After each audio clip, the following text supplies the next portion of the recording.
Allahumma la ilma lana illa ma 'allamtana wa la fahma lana illa ma 'allamtana innaka antal alimul hakim. Allahumma ahrijna min dhulumatil wahmi wa akrimna binuril fahmi waftah lana abwaba fadlika wa rahmatika wa ghazaini ilmika. Allahumma inna nas'aluka fahman nabiyyin wa hifdzal mursalin wa ilhamal malaikatil muqarrabin. Allahumma aghnina bil ilmi wa zayyinna bil ilmi wa akrimna bit taqwa wa jamilna bil afiyah ya arhamar rahimin. Amin ya rabbal alamin. Alhamdulillah, segala puji milik Allah. Kita bersyukur kepada Allah Subhanahu wa ta'ala atas limpahan nikmat yang Allah berikan kepada kita. Khususnya adalah Allah muliakan kita untuk kita bisa berkumpul bersama, untuk kita berzikir menyebut nama Allah Subhanahu wa ta'ala. Semoga amalan kita diterima oleh Allah, perkumpulan kita diterima oleh Allah, menjadi sebab dosa-dosa kita diampuni oleh Allah, hajat-hajat kita dikabulkan oleh Allah Subhanahu wa ta'ala. Amin ya rabbal alamin. Karena yang paling penting itu adalah yaitu agar amalan kita diterima oleh Allah. Yang paling penting amalan kita diterima oleh Allah. Dalam hadis sabda Nabi kita Nabi Muhammad sallallahu alaihi wasallam bahwa akhlis dinaka yakfikal amalul qalil. Nabi Muhammad sallallahu alaihi wasallam bersabda, ikhlaskanlah agamamu, maknanya ikhlaskanlah amalanmu, maka cukup bagimu ibadah yang sedikit. Ibadah sedikit tapi ikhlas itu cukup. Mengapa? Karena diterima oleh Allah Subhanahu wa ta'ala. Ibadah banyak tapi enggak ikhlas, percuma, enggak manfaat. Mengapa? Karena tidak diterima oleh Allah Subhanahu wa ta'ala. Makanya yang perlu kita perhatikan adalah bagaimana caranya agar amalan kita diterima oleh Allah Subhanahu wa ta'ala. Istilahnya jangan asal banyak amalan tapi enggak ikhlas, enggak benar ibadahnya. Orang yang ibadahnya ikhlas, benar ibadahnya walaupun sedikit, itu yang cukup. Maknanya itu yang bermanfaat karena diterima oleh Allah Subhanahu wa ta'ala. Nah, perkumpulan zikir, perkumpulan salawat, perkumpulan majelis ilmu adalah perkumpulan yang diterima oleh Allah. Bahkan dalam hadis diriwayatkan, disabdakan oleh Nabi kita Nabi Muhammad sallallahu alaihi wasallam bahwa ada orang yang datang ke majelis ilmu, niatnya bukan untuk ilmu, niatnya bukan untuk zikiran, niatnya bukan untuk majelis. Malaikat ngadu kepada Allah Subhanahu wa ta'ala, ya Allah, ada si fulan yang datang tapi niatnya bukan untuk majelis, bukan untuk zikir, bukan untuk ilmu. Lalu dijawab oleh Allah Subhanahu wa ta'ala, humul qaumu la yashqa bihim jalisuhum. Dijawab oleh Allah Subhanahu wa ta'ala, siapapun yang hadir majelis zikir, majelis ilmu, yang duduk bersama mereka tidak akan merugi. Yang duduk bersama orang-orang yang hadir majelis ilmu, istilahnya walaupun niatnya bukan untuk majelis, bukan untuk ilmu, bukan untuk zikir, itu tidak akan merugi, pasti akan mendapatkan fadilahnya dari Allah, diterima oleh Allah karena duduk bersama orang-orang yang hadir di dalam majelis. Jadi khusus perkumpulan hadir majelis itu yang niatnya nggak baik pun diterima oleh Allah, apalagi yang niatnya ikhlas hanya untuk Allah Subhanahu wa ta'ala.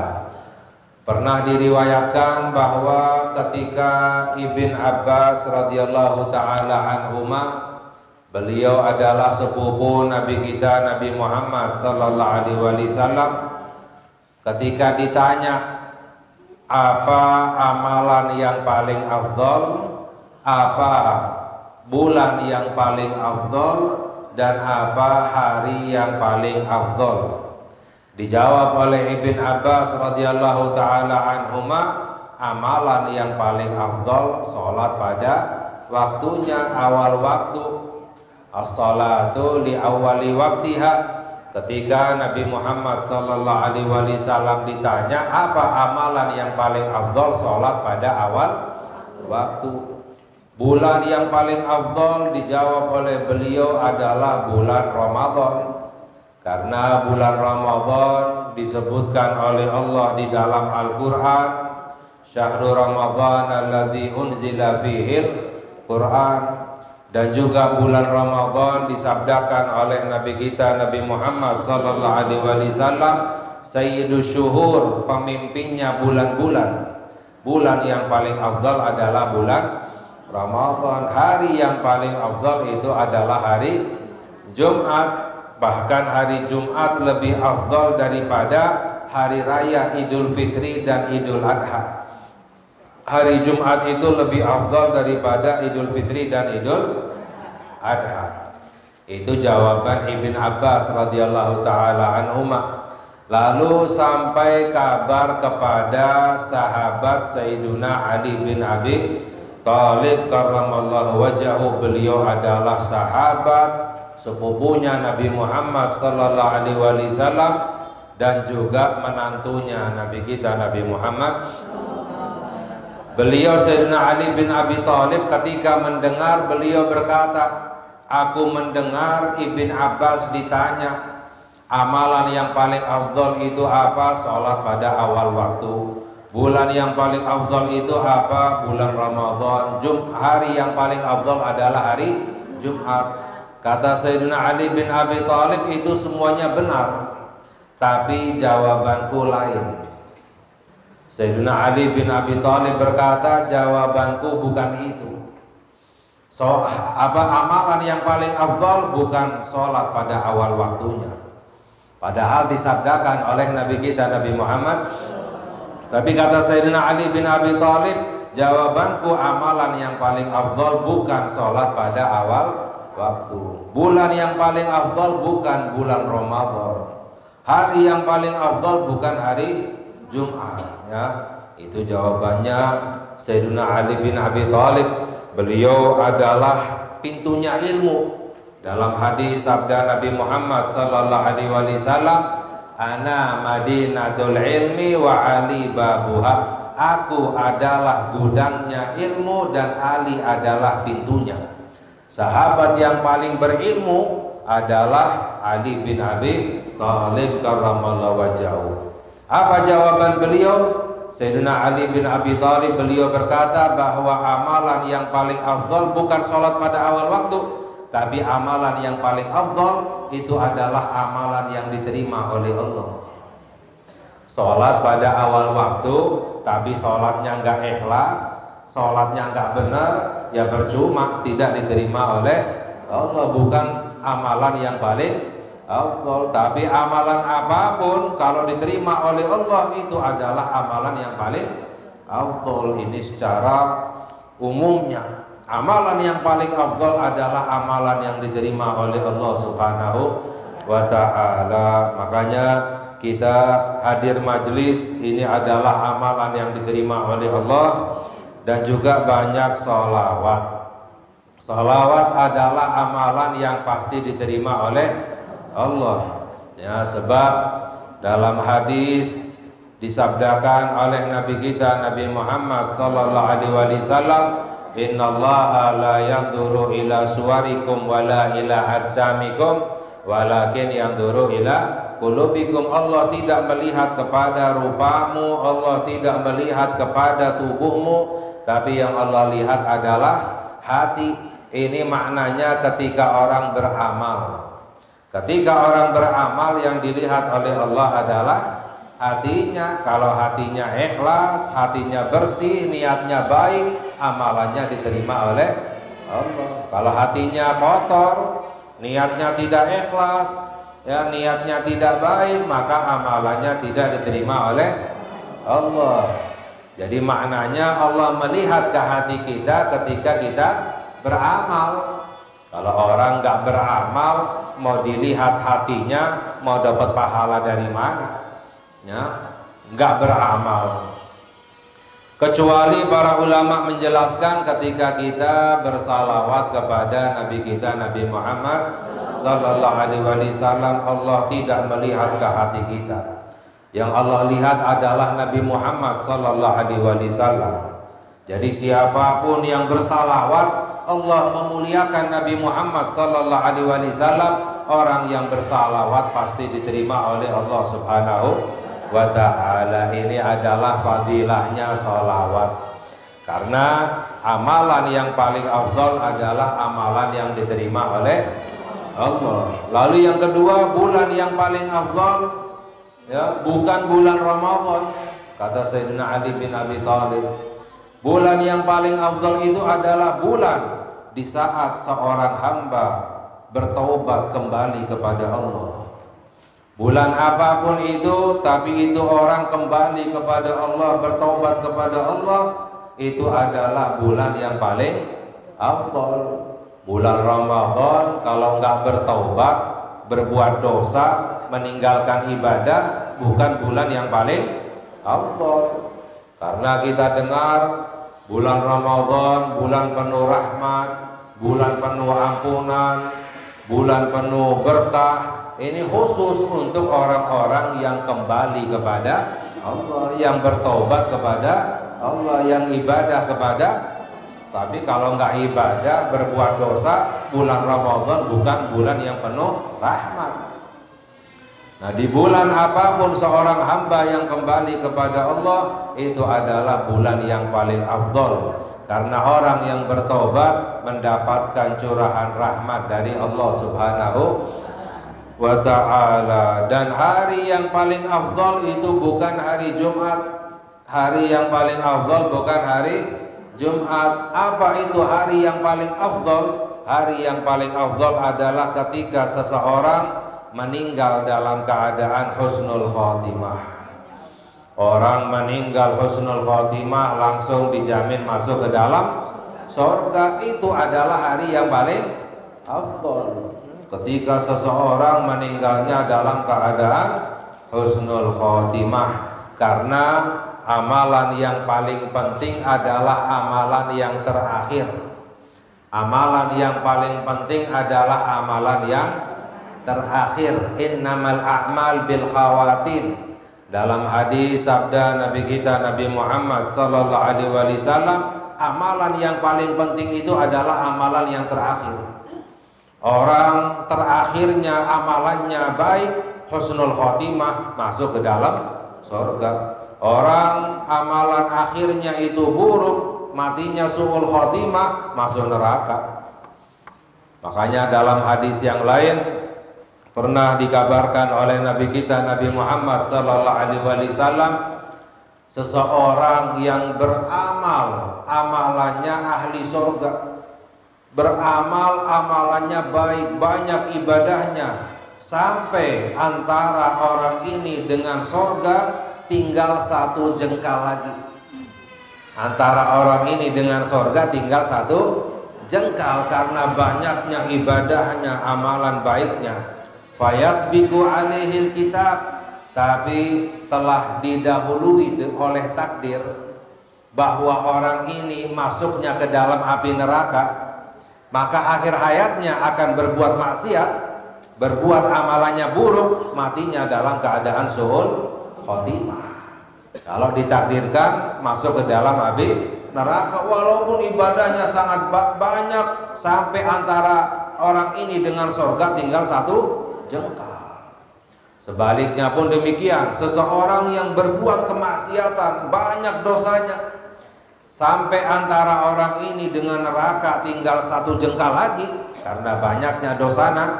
Fayasbiqu alaihil kitab, namun telah didahului dengan takdir bahwa orang ini masuknya ke dalam surga, akhir hayatnya akan beramal baik, bertobat kepada Allah, meninggalnya dalam keadaan husnul khotimah, masuk ke dalam surga.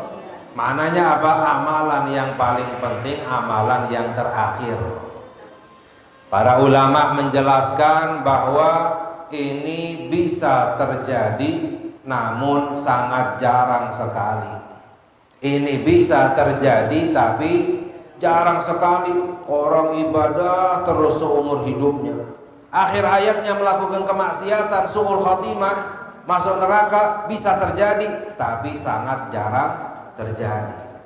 Sebaliknya orang terus berbuat dosa, enggak bertobat kepada Allah, seumur hidupnya berbuat dosa, meninggalkan ibadah, akhir hayatnya ibadah husnul khotimah, bisa jadi tapi sangat jarang terjadi. Bisa jadi. Agar apa? Agar kita jangan selalu merasa aman. Karena orang yang merasa aman itu orang yang akan mendapatkan ketakutan nanti di akhirat. Tapi orang yang khawatir, takut meninggalnya su'ul khotimah, itu orang yang diamankan oleh Allah Subhanahu. Man khafa salimah, dalam hadis, barang siapa orang yang takut kepada Allah, takut masuk neraka, takut matinya su'ul khotimah, barang siapa orang yang takut, itu yang akan diselamatkan oleh Allah Subhanahu wa ta'ala. Yang biasa terjadi, orang yang selalu beribadah akhir hayatnya akan meninggal husnul khotimah. Orang yang gak bertobat kepada Allah, seumur hidupnya berbuat dosa, berbuat maksiat, meninggalkan ibadah, biasanya matinya su'ul khotimah. Na'udzubillah min dalik. Nah, ini adalah jawaban Sayyiduna Ali bin Abi Thalib karramallahu wajhahu. Alhamdulillah, hadirin hadirat yang dirahmati oleh Allah. Insyaallah kita akan mengkaji bab tentang masalah ilmu fikih, ilmu tata cara kita beribadah kepada Allah Subhanahu wa ta'ala. Karena ibadah yang diterima oleh Allah syaratnya 2. Ibadah yang diterima oleh Allah syaratnya 2. Apa itu? Yang pertama, ibadahnya benar. Yang kedua, ikhlas karena Allah. Ikhlas saja tapi ibadahnya nggak benar, nggak diterima oleh Allah. Syaratnya nggak benar, rukunnya nggak benar, ya, ibadahnya jadi batal. Walaupun ikhlas, khusyuk, sholatnya, ibadahnya tidak diterima oleh Allah karena nggak benar.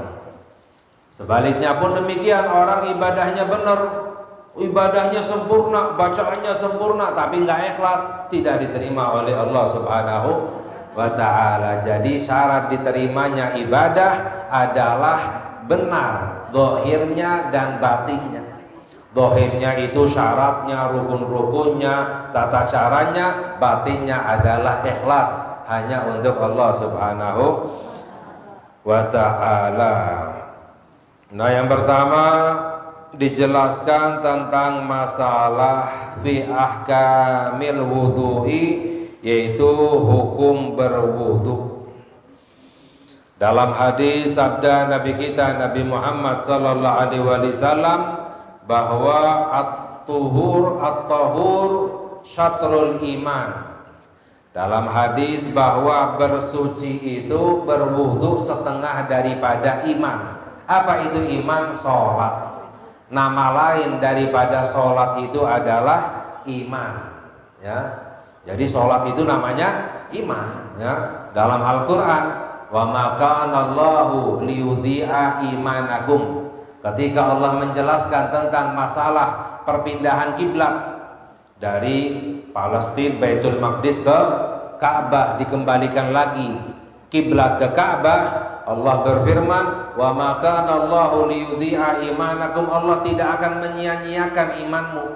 Maknanya Allah tidak akan menyia-nyiakan sholatmu. Jadi nama lain daripada sholat itu adalah iman. At-tuhur, bersuci itu setengah daripada sholat. Orang wudhunya benar, sholatnya juga pasti benar. Orang wudhunya nggak benar, maka sholatnya tidak benar walaupun sempurna sholatnya. Kuncinya sholat itu adalah wudhu. Nah, sedangkan apa saja yang pertama syarat-syarat sahnya wudhu?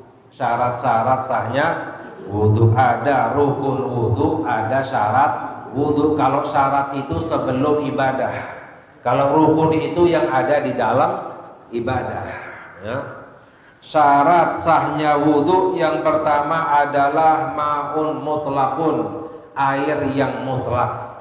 Apa itu air yang mutlak? Air yang tidak berubah warnanya, tidak berubah baunya, tidak berubah sifat rasanya.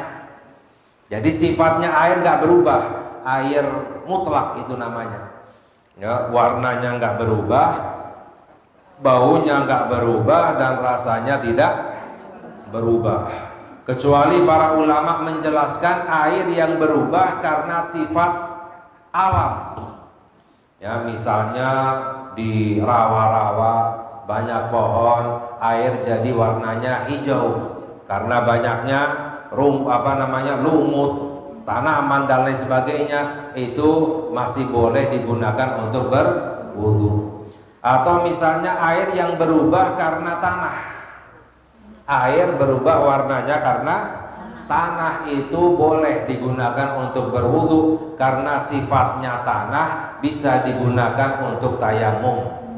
Sifatnya tanah bisa digunakan untuk menghilangkan najis mughalladhah, najisnya babi dan anjing, ya. Sifatnya tanah itu bisa mensucikan. Jadi kalau air yang berubah karena tanah itu masih bisa digunakan untuk wudu. Misalnya sungai Sedane, bisa nggak digunakan untuk wudu?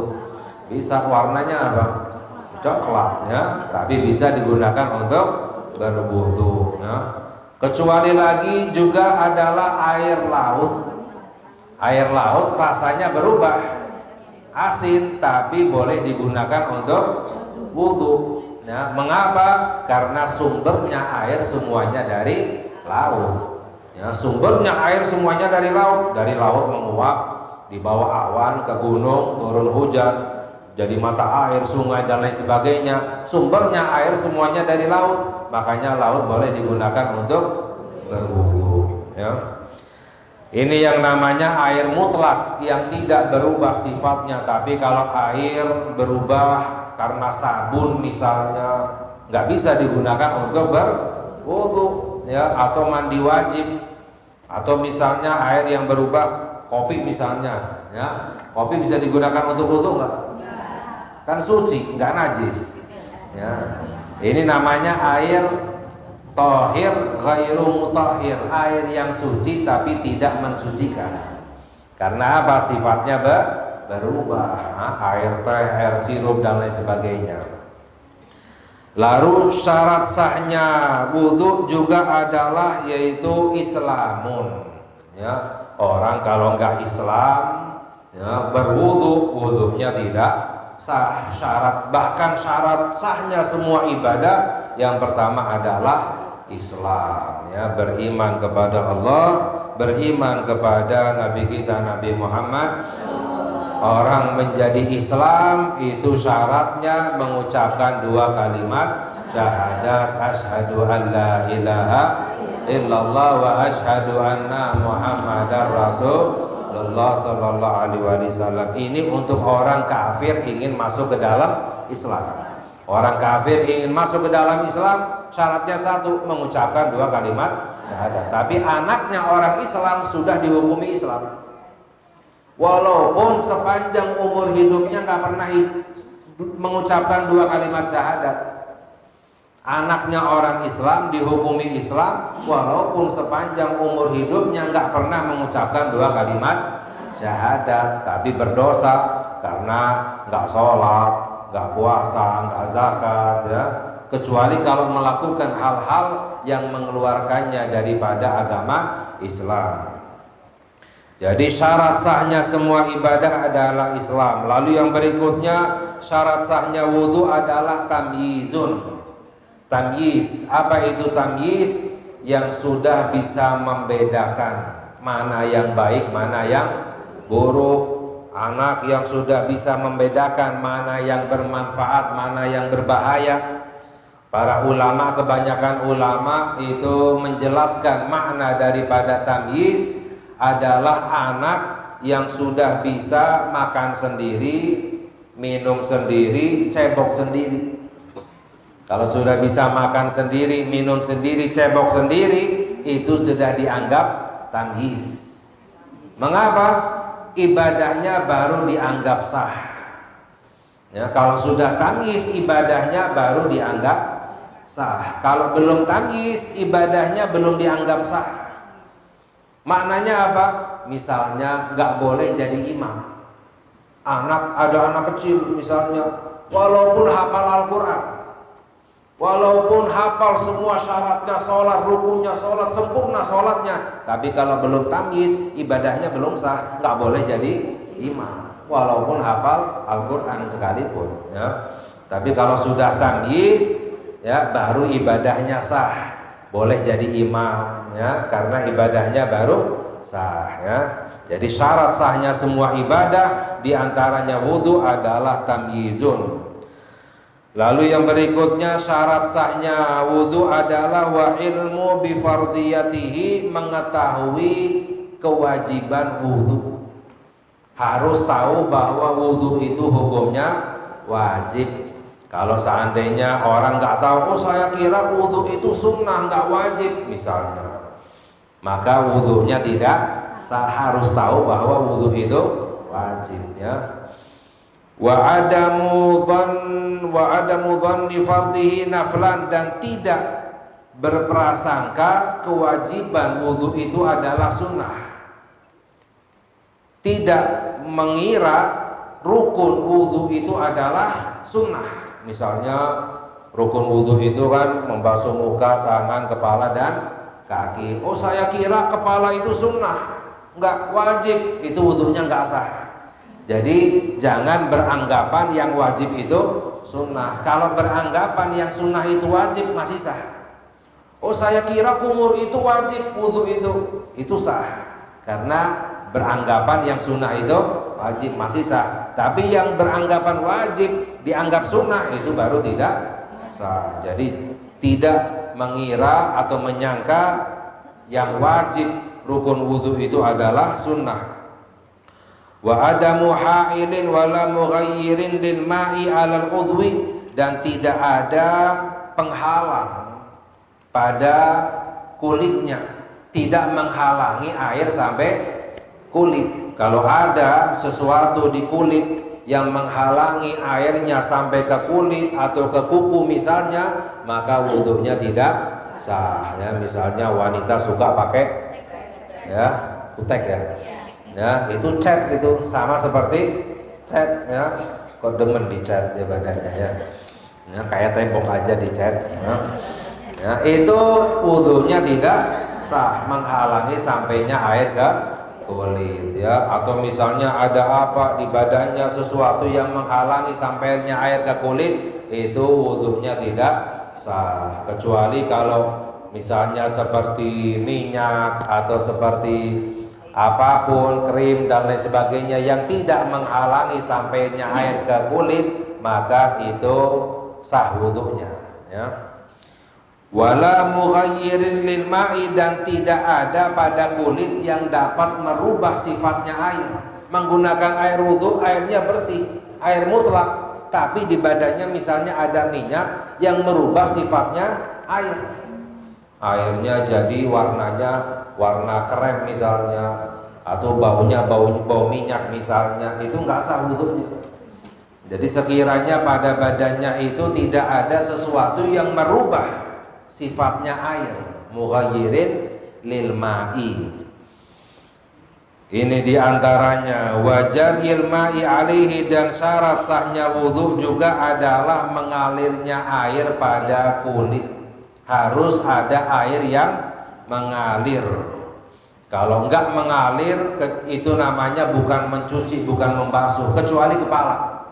Kecuali kepala. Kalau kepala itu diusap saja udah cukup, tapi kalau muka, tangan, kaki harus ada air yang mengalir, ya. Jadi kalau diusap saja hukumnya tidak sah. Ini adalah syarat sahnya wudhu. Sedangkan rukun wudhu, fardunya wudhu itu ada 6. 2 disebutkan di dalam hadis dan yang 4 disebut di dalam Al-Quran.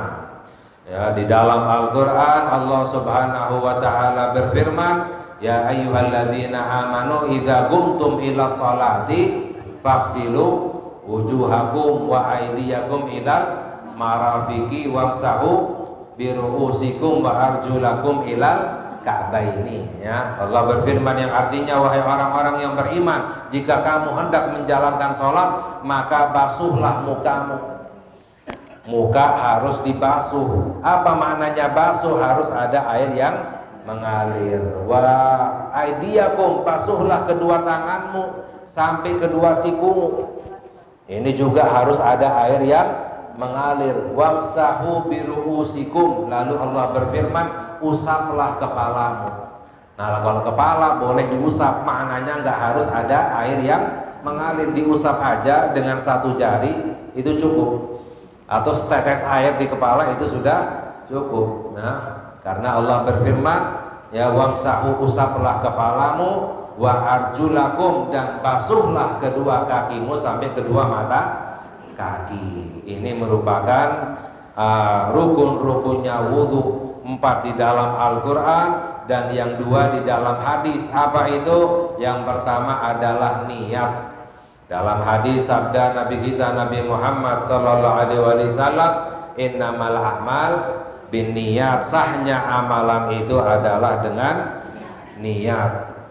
Dan juga yang terakhir, jadi yang pertama niat, rukun wudhu, yang kedua membasuh muka, yang ketiga tangan sampai siku, keempat kepala, kelima membasuh kaki sampai kedua mata kaki, yang keenam adalah at-tartib, dijalankan dengan urut.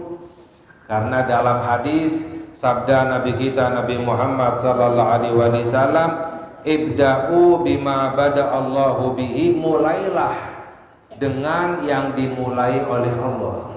Allah memulai basuhan muka, maka mulai dengan muka, baru setelah itu tangan, kepala dan kaki.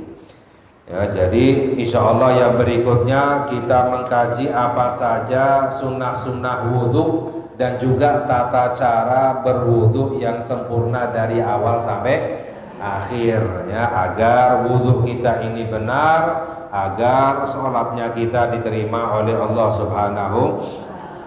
Dalam hadis sabda Nabi kita Nabi Muhammad sallallahu alaihi wasallam, la yaqbalullahu sholatan salata ahadikum idza ahdatsa hatta yatawadda.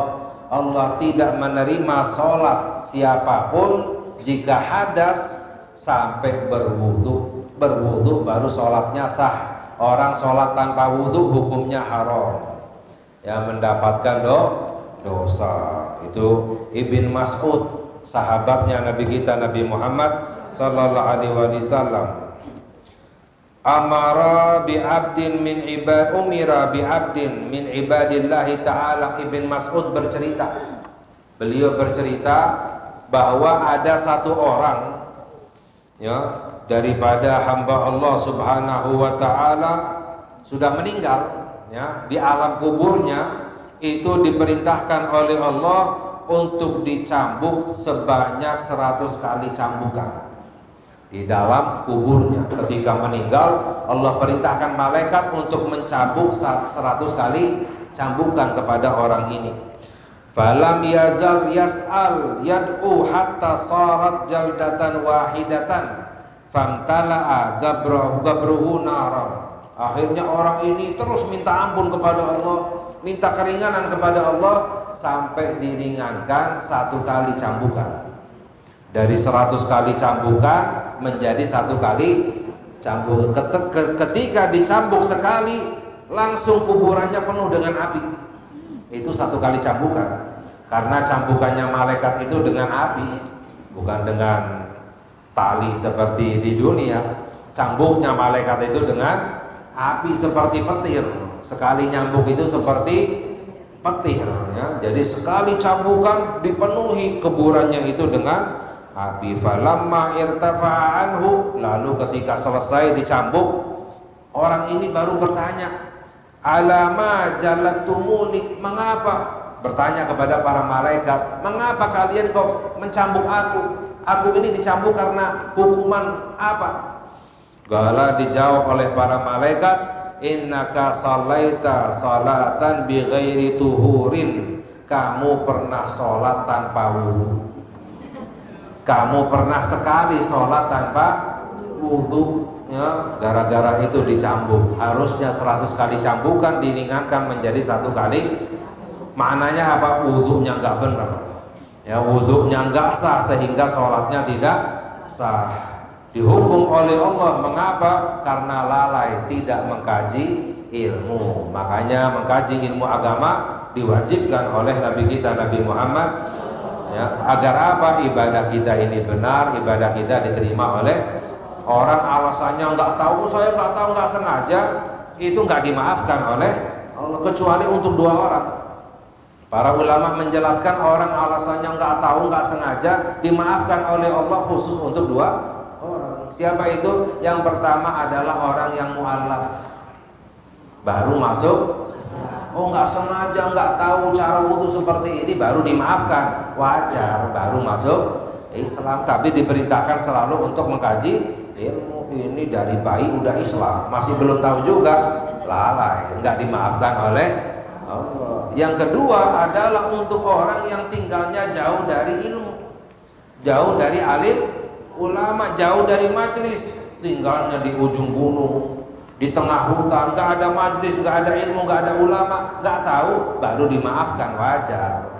Ini banyak ulama, tetangganya ustadz, tetangganya ustadzah, banyak majlis, banyak ilmu, masih nggak tahu juga. Ini namanya lalai, tidak dimaafkan oleh Allah Subhanahu wa ta'ala. Nah, ini merupakan kewajiban untuk berwudu. Selanjutnya insya Allah kita kaji pada lain kesempatan apa saja sunnah-sunnahnya berwudu, bagaimana cara wudunya Nabi kita Nabi Muhammad sallallahu alaihi wasallam. Semoga Allah memberi hidayah kepada kita, Allah ampuni dosa kita, Allah terima ibadah kita, Allah kabulkan hajat-hajat kita, amin ya rabbal alamin. Wa sallallahu ala sayyidina Muhammad wa ala alihi wa sahbihi wasallam, walhamdulillahi rabbil alamin. Wassalamualaikum warahmatullahi wabarakatuh.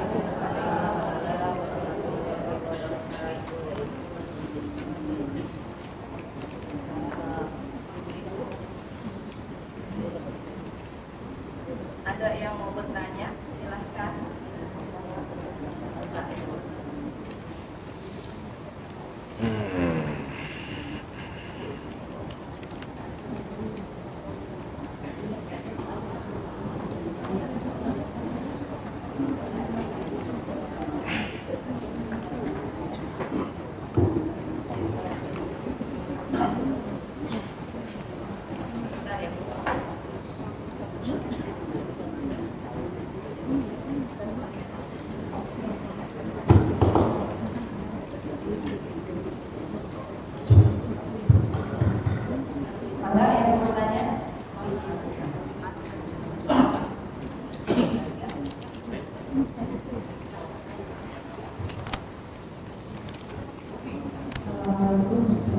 Waalaikumsalam. Tadi zikir yang kita gunakan itu kan sholawat. Kalau selain dari sholawat, misalnya subhanallah, mana yang paling utama yang kita zikirkan itu? Terus yang kedua, bagaimana supaya amalan kita itu selamat? Ustaz, misalnya sekarang baik-baik aja, tapi kan terakhirnya nggak tahu. Nah, supaya selamat itu gimana? Ya, yang pertama tentang zikir yang paling afdol. Tadi salawat bukan zikir yang paling afdol secara mutlak ya, tapi dilihat dari diterimanya oleh Allah. Kalau zikir yang lain ikhlas diterima oleh Allah juga afdol. Ya, bahkan Para ulama menjelaskan bahwa zikir yang paling afdal itu adalah membaca Al-Quran. Ya, zikir yang paling afdal adalah membaca Al-Quran. Ada lagi ulama yang berpendapat kalau dilihat dari zatnya, Al-Quran adalah zikir yang paling afdal. Tapi kalau dilihat dari pahalanya, sholawat lebih afdal. Ya, karena masalah pahala yang ngatur adalah Allah Subhanahu wa ta'ala. Terserah Allah mau ngasih pahala seberapa. Mengapa? Di dalam hadis sabda Nabi kita Nabi Muhammad sallallahu alaihi wasallam, man qara'a harfan min kitabillah falahu hasanah wal hasanatu bi asyri amsalihha. La aqulu alif lam mim harfun walakin alifun harfun wa lamun harfun wa mimun harfun. Sabda Nabi kita Nabi Muhammad sallallahu alaihi wasallam, barang siapa yang membaca satu huruf daripada Al-Quran, maka baginya satu kebaikan. Satu kebaikannya dilipat gandakan menjadi 10 kali lipat. Aku tidak berkata alif lam mim itu satu huruf, tapi alif satu huruf, lam satu huruf, mim satu huruf. Jadi baca alif lam mim saja sudah mendapatkan 30 kebaikan dari Allah Subhanahu wa ta'ala. Ini membaca Al-Quran. Salawat, man shalla alayya salatan sallallahu alaihi biha asyra. Barang siapa yang bersalawat kepadaku sekali, Allah bersalawat kepadanya 10. Salawat dari Allah lebih besar dari segala sesuatu. Ya, salawat dari Allah itu lebih besar. Jadi kalau dilihat dari zatnya, Al-Quran lebih afdal. Dilihat dari pahalanya, salawat lebih afdal. Tapi para ulama menjelaskan setiap zikir memiliki keistimewaan masing-masing. Setiap zikir memiliki kelebihan masing-masing. Ada kelebihannya masing-masing. Jadi jangan hanya satu saja zikirnya. Al-Quran dibaca, salawatan dibaca, tasbih dibaca, tahmid dibaca, dan lain sebagainya. Karena setiap zikir itu ada keistimewaannya masing-masing, ada kelebihannya masing-masing. Ya, seperti itu. Sedangkan yang kedua, bagaimana caranya agar kita meninggalnya husnul khotimah? Biasakan dalam hidup kita untuk ibadah. Karena dalam hadis sabda Nabi kita Nabi Muhammad sallallahu alaihi wasallam bahwa al-mar'u yamutu ala ma 'asha alaihi. Nabi Muhammad bersabda, orang akan meninggal sesuai dengan kebiasaan hidupnya. Kebiasaan hidupnya ibadah, insya Allah meninggalnya ibadah. Kebiasaan hidupnya zikiran, insya Allah meninggalnya zikiran. Kebiasaan hidupnya suka sujud kepada Allah, maka insya Allah meninggalnya dalam keadaan sujud. Kebiasaan nonton TV, insya Allah meninggalnya nonton TV. Kebiasaan ngerumpi, insya Allah meninggalnya.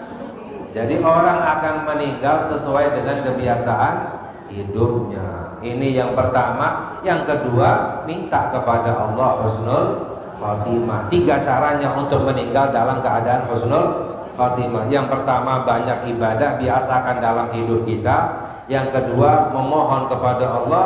Yang ketiga, takut. Seperti tadi, orang yang takut itu yang akan diselamatkan oleh merasa takut meninggalnya su'ul khotimah, merasa takut matinya dalam keadaan maksiat. Orang yang seperti ini itu yang diamankan oleh Allah. Itu orang yang akan istilahnya diselamatkan oleh Allah meninggalnya husnul. Orang yang merasa, makanya tadi dalam hadis, orang biasa ibadah lalu akhir hayatnya maksiat su'ul khotimah, itu untuk orang yang merasa aman. Saya udah banyak ibadahnya, berapa puluh tahun saya ibadah, kalau dihitung-hitung tahajud saya berapa banyak, Al-Quran saya, sedekah saya, pasti surga, pasti husnul khotimah. Orang yang merasa aman itu yang akan tidak diamankan, ya, akan ditakutkan celaka. Makanya jangan kita pernah merasa aman, ya, takut. Karena orang yang takut semakin dekat dengan orang takut akan semakin mendekat kepada Allah, memohon kepada Allah, yang bersungguh-sungguh tunduk kepada Allah Subhanahu wa ta'ala, ya, seperti itu. Ada lagi? wudhu enggak? Itu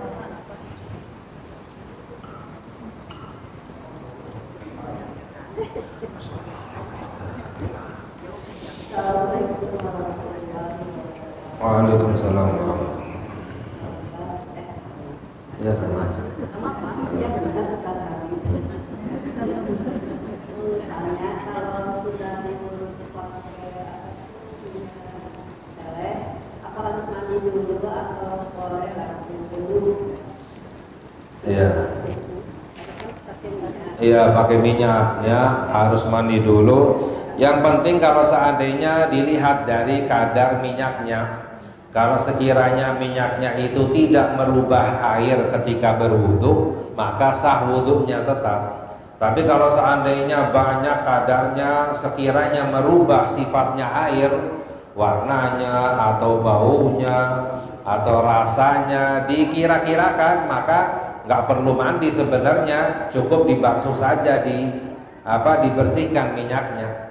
Sekiranya sampai ringan itu minyaknya, nggak harus sampai hilang ya, sampai sekiranya ringan, sekiranya tidak merubah sifatnya air, jadi cukup dibasuh dulu, dilap ya, disekat misalnya ya minyaknya itu agar tidak merubah sifatnya air ya, seperti itu. Ada lagi? Waalaikumsalam. Ini mengenai air mutan najis saja. Ini kan kita juga di sini baknya kan kurang dari 217 liter. Ya. Sementara kan kadang-kadang umpamanya kita memasukkan cecak. Ya, pakai cecak. Itu gimana? Karena kalau air lebih dari 217 liter kan bisa dipakai lagi di situ. Karena bisa dipakai berwudu. Tapi ini kan sekarang pakai keras semuanya, pakai keras semuanya. Jadi itu air kena najis. Itu hukumnya mutan najis atau gimana, atau airnya dibuang ke semua? Ya. Ya, di dalam air itu ada air yang namanya dua kulah. Ya, istilah.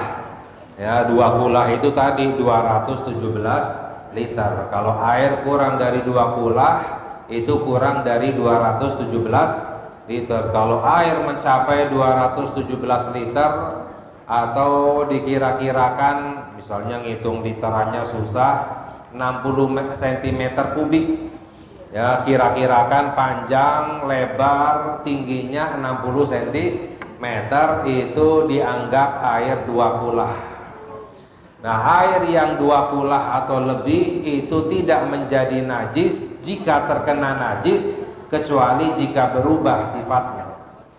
Air kalau dua kulah lebih tidak menjadi najis ketika kena najis, kecuali kalau berubah warnanya atau baunya atau rasanya. Kalau air kurang dari dua kulah, kurang dari 217 liter, maka itu menjadi najis jika terkena najis walaupun nggak berubah. Kena kotoran cicak tadi itu, airnya kurang dari dua kulah ya, itu menjadi najis walaupun masih jernih, nggak berubah rasanya, baunya, warnanya. Nah, bagaimana caranya agar menjadi suci bisa digunakan untuk wudhu? Jangan dibuang, sayang, ditambah airnya.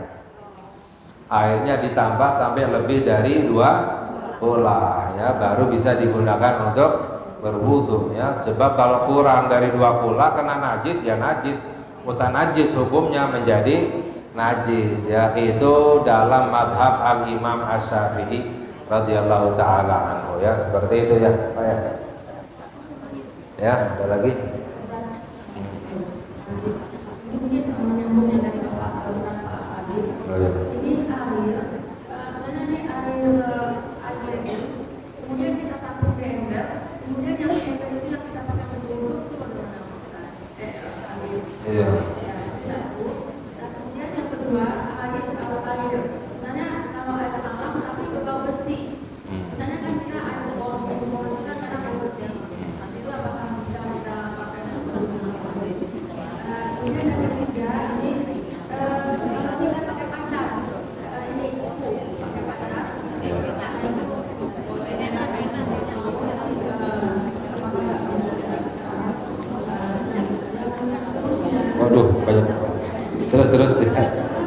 gitu. Ah ya ya. Kemudian gini, kita pernah melihat ya, misalnya di Jepang itu orang itu berwudu, ngambil air satu tempat itu, kemudian mereka itu langsung dibawa, kemudian berwudu begitu pakai anduk. Itu Wudunya pakai handuk gimana maksudnya? ambil air, kemudian dia ambil air di dalam botol aqua, kemudian dia duduk di dalam botol aqua itu dia pakai air untuk berwudu. Oh, iya, iya. Di masjid itu. Jadi wudunya dari botol. Apakah sah wudunya? Ya. Kemudian Ya. ini luar konteks dari wudu. Ah, iya. Ikhlas. Ya. Nah, dalam artinya ini kita itu kadang-kadang begini ya. Mungkin saya perlu ini, mungkin saya perlu kasih ini, saya perlu kasih itu. Tapi kadang-kadang hati saya juga nggak tentang itu. Jadi mana keikhlasan ini sebenarnya? Hatinya gimana tadi? Begini, misalnya kita itu sudah niat gitu. Ya. Niat sesuatu, untuk ibadah, misalnya beribadah masalah. Tapi kemudian hati kita juga nggak tenang, nggak enak gitu. Iya. Bagaimana itu kaitannya dengan keikhlasan? Iya. Pertama apa tadi? Banyak. Ya. Oh, dari keran ya. Ngambil air dari keran, ditampung di ember misalnya. Ya, boleh digunakan asal air mutlak tadi itu, air bersih yang nggak berubah. Dan kalau seandainya kurang dari 2 kulah, kurang dari 60 cm kubik, embernya kecil, wudhunya jangan di atas ember. Wudhunya jangan di atas, jangan langsung dimasukkan airnya ke tangannya ke ember, tapi pakai gayung misalnya ya. Sebab kalau air kurang dari 2 kulah itu bisa menjadi mustakmal, air bekas wudhu. Kalau kena air bekas wudhu jadi mustakmal namanya, nggak bisa digunakan untuk berwudhu. Tapi kalau lebih dari 2 kulah boleh ya. Jadi boleh saja ditampung, tapi wudhunya jangan di atas ember ya, seperti itu. Yang kedua apa ya? Pacar. Ya, menggunakan pacar itu hanya mewarna ya, tidak menutup. Kalau cat itu menutup kuku, menutup kulit, maka itu nggak sah wudhunya. Tapi kalau seperti ya pacar, hina, ya semir atau mungkin ya itu hanya mewarnai saja, tapi tidak menghalangi sampainya air ke kulit, ke kuku, boleh sah wudhunya ya. Yang ketiga tadi, hah? Oh, kalau seandainya baunya karena bau sifat alam, bau besi bau kapur misalnya, bau logam dan lain sebagainya, nggak masalah ya, seperti itu.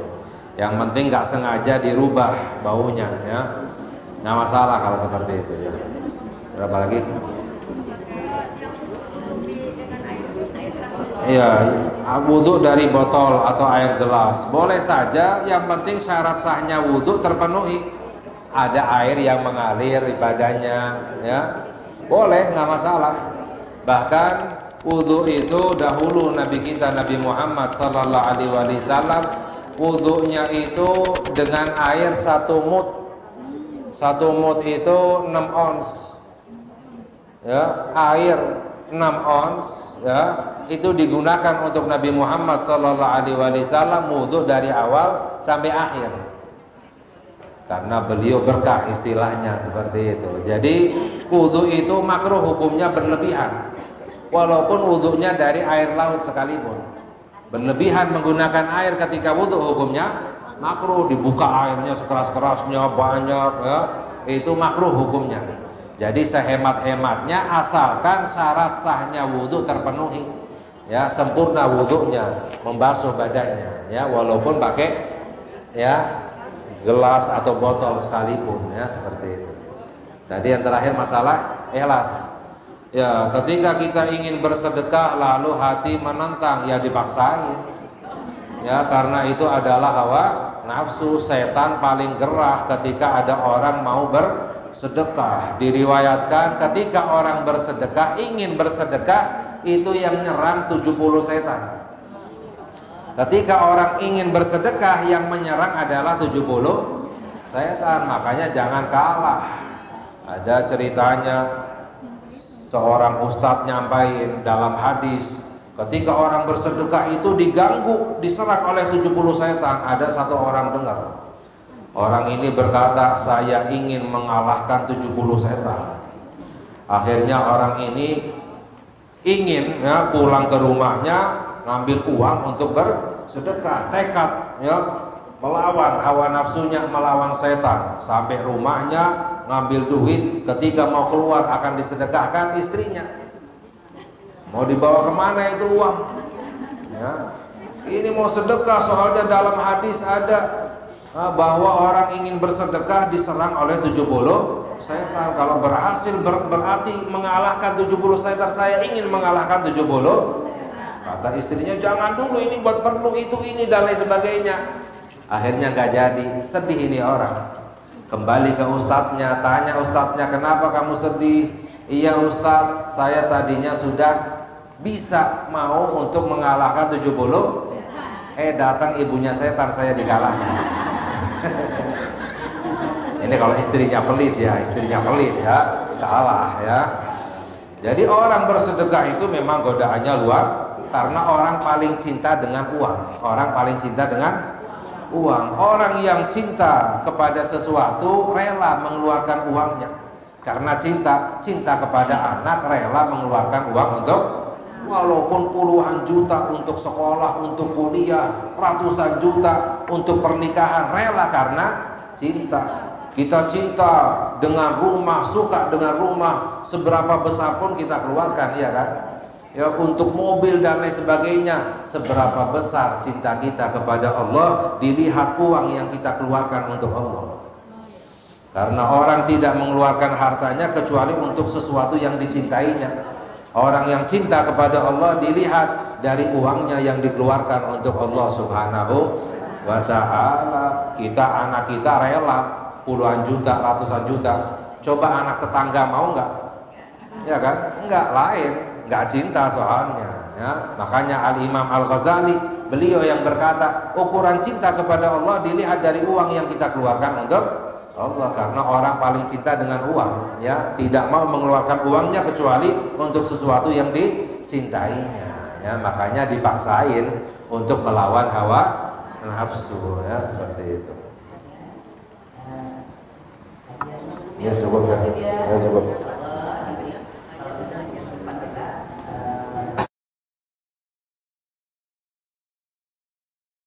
Allahumma salli ala sayyidina Muhammad wa ashghili adh-dhalimin bil-dhalimin wa akhrijna min bainihim salimin wa ala